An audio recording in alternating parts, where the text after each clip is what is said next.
आप जो हालात देख रहे हैं देश में, वो चिंताजनक है। जिस रूप में एक तरफ राहुल गांधी जी को 5 दिन तक 50 घंटे पूछताछ की गई, वो भी आज तक कभी ऐसा हुआ नहीं। और राहुल गांधी ने भी जिस रूप से ईडी को फेस किया, वो भी बेमिसाल है। 50 घंटे लगातार पूछताछ करना, लंच में जाने से भी अलाउ नहीं करना, 12:30 पौने 1 बजे तक रात को रोके रखना, ये तमाम जो रिकॉर्ड बन रहे हैं पहली बार बन रहे हैं।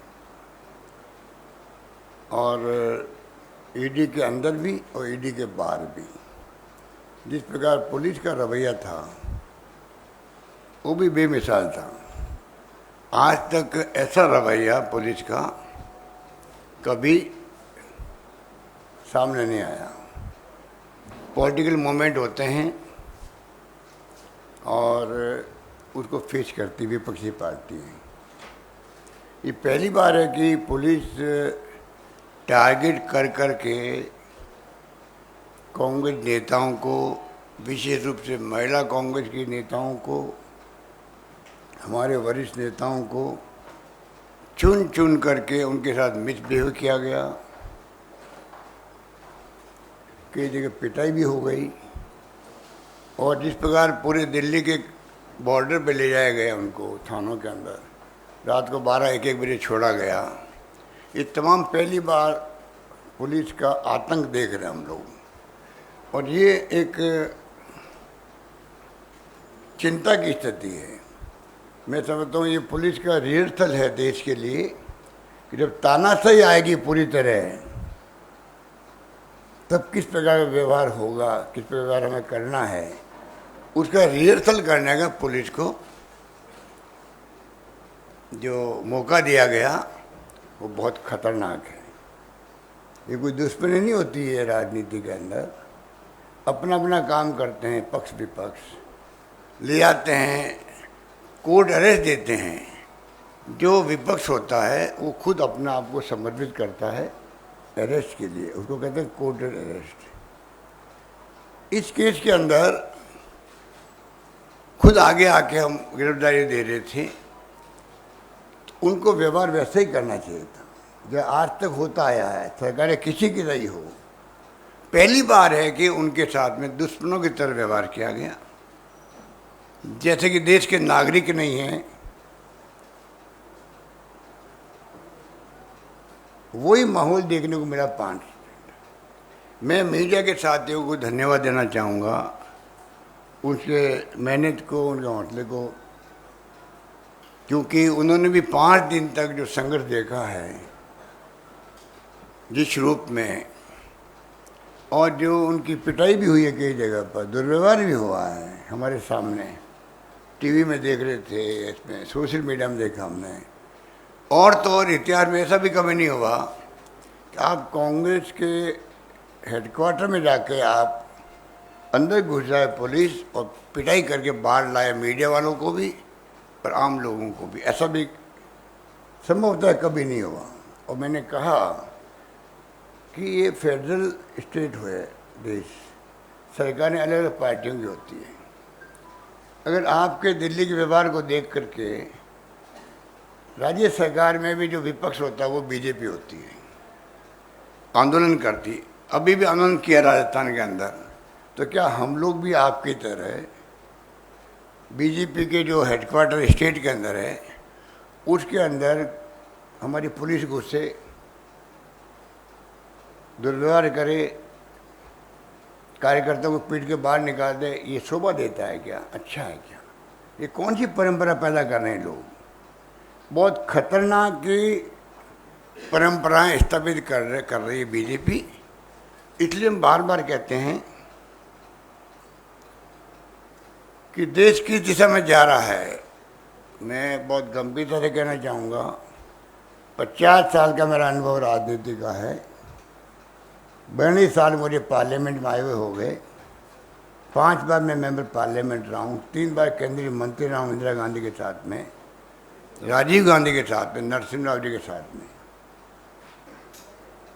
3 बार मैं प्रदेश कांग्रेस का अध्यक्ष रहा हूँ, 3 बार एआईसीसी का महामंत्री रहा हूँ और तीसरी बार मुख्यमंत्री हूँ। ये मैं इसलिए मेरा बैकग्राउंड बता रहा हूँ कि वहाँ पर रिमाइंड करा दूँ कि मैं जो बोल रहा हूँ बहुत ही सोच समझ के बोल रहा हूँ। जो पूरा देश सुन रहा होगा, युवाओं को सुनना चाहिए विशेष रूप से। देश किस दिशा में जा रहा है किसी को नहीं मालूम, देश किस दिशा में जाएगा किसी को नहीं मालूम। इस रूप में आज ये पूरा मुल्क चल रहा है जो बहुत ही चिंताजनक स्थिति है। इसको हमें समझना पड़ेगा और इसका मुकाबला कैसे करें। जब तक जनता साथ नहीं देगी तब तक राजनीतिक पार्टियां अकेली कुछ नहीं कर सकती। जनता को सत्य का साथ देना चाहिए, सत्य का साथ देना चाहिए। और सत्य कांग्रेस के साथ में, क्योंकि कांग्रेस की प्रोग्राम, पॉलिसी और प्रिंसिपल इस संविधान के साथ में मिले हुए हैं। और मैं तो यहाँ तक कहूँगा कांग्रेस के जो प्रोग्राम, पॉलिसी या प्रिंसिपल है वो, और जो देश के स्थिति है हमारी, अलग अलग धर्म के लोग, अलग अलग जातीय वर्गों के लोग, अलग अलग भाषाओं के लोग यहाँ रहते हैं, इन सबको साथ लेके चलना एक बहुत बड़ी चुनौती होती है जो आज तक 70 साल तक कांग्रेस चलती गई। इसलिए देश एक रहा, अखंड रहा। पाकिस्तान की तरह तानाशाही शासन नहीं आया। धर्म के नाम पे जो आज राजनीति चल रही है उसके लिए मैं विशेष रूप से कहना चाहूँगा, ये हमें रिमाइंड करना पड़ेगा आम जनता को भी कि धर्म के नाम पे ही आज़ादी के वक्त में 2 टुकड़े हुए थे देश के, हिंदुस्तान, पाकिस्तान बना था। तो पाकिस्तान तो एक धर्म के लोगों का मुल्क था, हमारा मुल्क सर्वधर्म समभाव की भावना वाला मुल्क था। तो क्या कारण है कि हम तो एकजुट रहे, एक अखंड रहे। चाहे इंदिरा गांधी जी ने जान दे दी, राहुल गांधी जी, राजीव गांधी जी के ज़माने में, राहुल जी तो बहुत बच्चे थे उस वक्त में, उन्होंने देखा अपनी दादी को भी और पिताजी की शहादत को देखा। पर राजीव गांधी जिस प्रकार शहीद हो गए, सरदार बेन सिंह जी ने नाबूद कर दिया उन्होंने आतंकवादियों को, आखिर में वो भी शहीद हो गए। कितने लोग शहीद हुए थे आपको मालूम है, कितनी घटनाएं आती थी उस जमाने के अंदर। तो मैं पूछना चाहूँगा इन बीजेपी के, आरएसएस के नेताओं से, आप किस हिंदू धर्म के नाम पे लोगों को भड़काते रहोगे। उदाहरण हमारे सामने, हमारा पड़ोसी मुल्क पाकिस्तान हमसे अलग हुआ धर्म के नाम पर। तो क्या कारण है कि पाकिस्तान आज अलग 2 टुकड़े हो गए इंदिरा गांधी जी के ज़माने में। 90,000 सैनिकों को इंदिरा गांधी ने सरेंडर करवा दिया। दुनिया के इतिहास में ऐसी मिसाल कहीं नहीं मिलेगी। वो अलग बात है कि मोदी जी आज तक इंदिरा गांधी का नाम ही नहीं लेते हैं। पर मैं जो विशेष रूप से कहना चाहूँगा आपको, पाकिस्तान बांग्लादेश क्यों बना। जब मुस्लिम लोग थे वहाँ पर, मुस्लिम राष्ट्र था, तो एक धर्म के नाम पर मुल्क बनना अलग बात है, पर मुल्क कायम रहना दूसरी बात है। जो हमने देखा है, मैं तो खुद बॉर्डर पे गया था शरणार्थियों की सेवा करने के लिए 71 के अंदर बांग्लादेश के, तो मुझे मालूम है कि क्या हालात थे।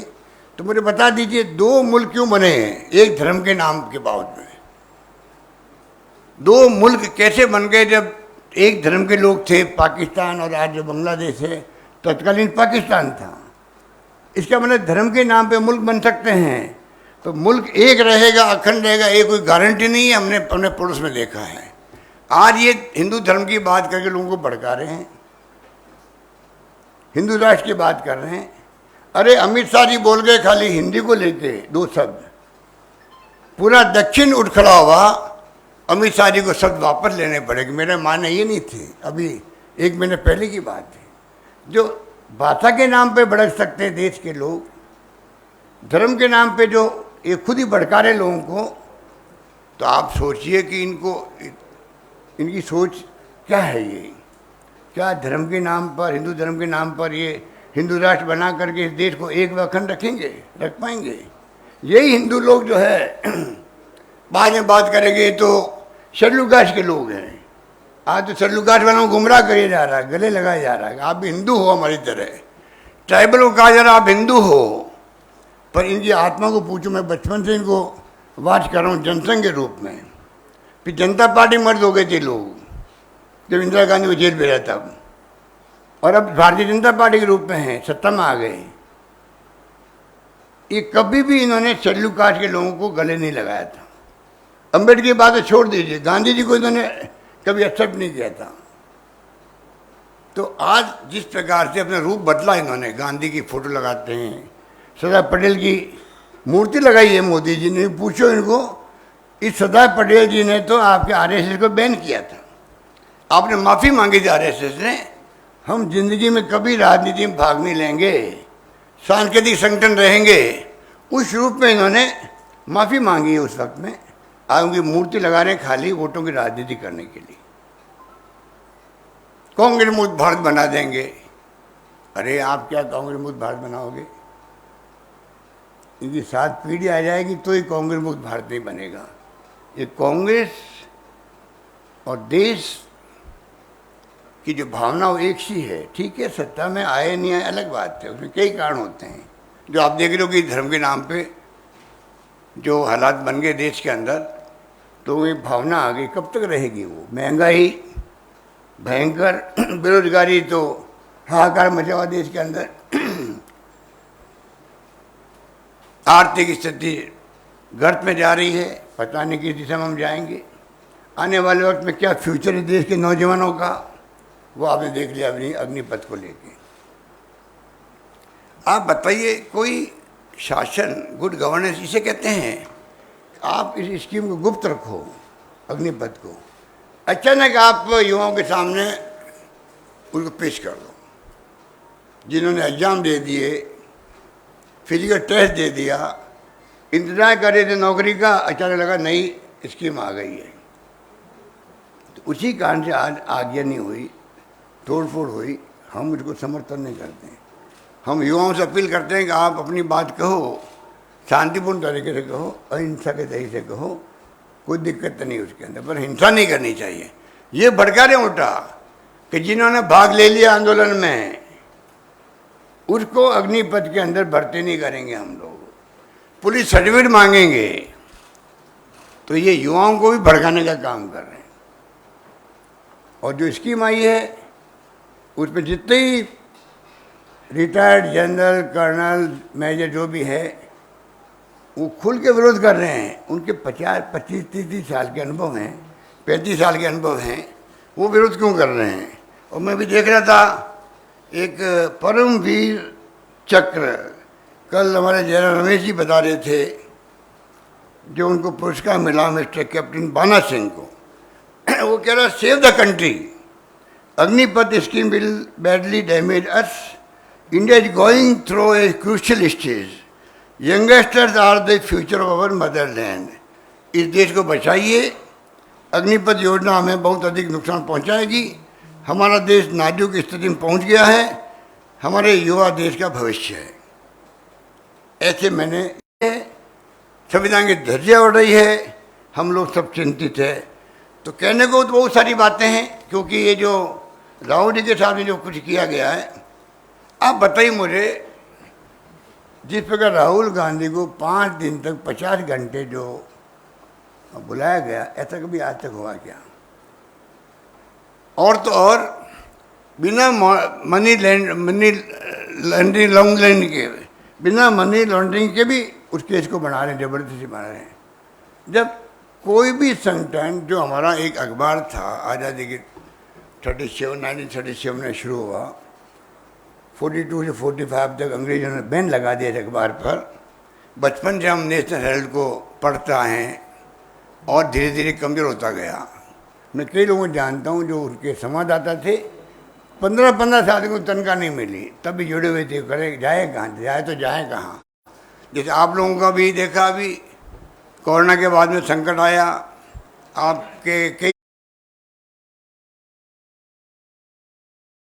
कई मालिकों ने देश के अंदर किसी की छटनी कर दी, किसी की तनख्वाह कम कर दी।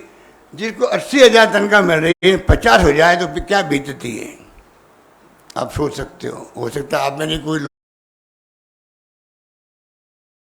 लोग विक्टिम हो उसका, पर बोल नहीं रहे हो कि जाए तो जाए कहाँ, जाए तो जाए कहाँ वाली बात है।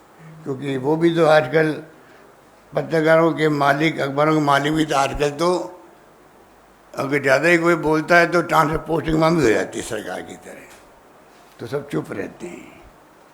तो वो अखबार जिसको हम वापस चालू करना चाहते थे, आप मर्म समझने की कोशिश कीजिएगा, मैंने खुद ने